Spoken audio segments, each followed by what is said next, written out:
Everest side-by-side refrigerator freezer. Been converted into fridge. If you ever wondered what happens with the condensate, I'll show you from the front.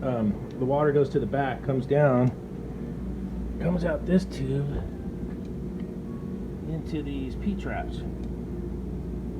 Fills up this side over here, comes out, goes down this side, and then into a pan that has a heater.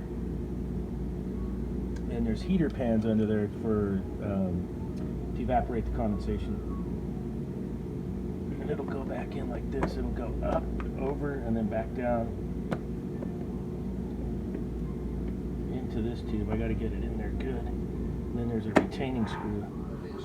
Tell me to clean his dash off. You want me to tell Labs to clean his dash off? Yes. Clean your dash off, Labs. It's a mess. Look at that.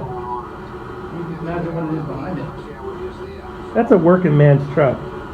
Working man or not, you can clean his dash off. Nah, that's a working man's truck.